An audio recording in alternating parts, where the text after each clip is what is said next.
Supreme কোর্টের case তৈরি করে ফেলছি। এটা আমি কিন্তু আপনাদেরকে প্রেসিডেন্ট সাহেবকে আমি দিয়ে গেলাম। আপনারা শিক্ষিত মানুষ যারা আছেন তাদেরকে দেখবেন, আমি এটা আপনাকে দিয়ে গেলাম। আপনারা শিক্ষিত লোকগুলোর সাথে আলাপ করবেন।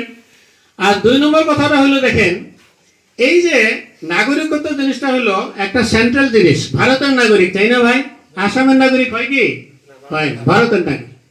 ভারত সরকার চালাকি করে আসাম সরকারে কি করছে, ভারত সরকারের কাছে কয়ে মিলে পাওয়ারটা নিয়ে নিছে। পাওয়ার নিছে, এই যে পাওয়ার এনট্রাস্টমেন্ট দেখছেন, ভারত সরকারে আসাম সরকারকে পাওয়ার দিছে, নাগরিকত্বের কেস তুমি দিবা আর তুমি নাগরিকত্ব ঠিক করতে পারবা। পাওয়ারটা দিয়ে দিছে, দেখছেন কথাটা কি হলো? বাংলা ভাষা বুঝছেন? আর আসামের সরকারে পাওয়ার দেওয়া মানে আমাদের সর্বনাশ।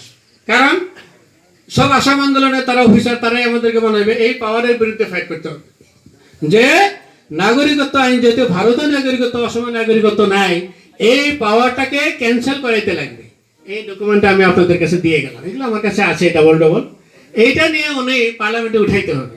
সব কিছুর জন্য একটা এমপির দরকার, সব কিছুর জন্য একটা এমপির দরকার। কিন্তু দুইটা এমপি আছে, এরা তো কিছুই করে না। আপনারা তো তাও ছাড়বেন না।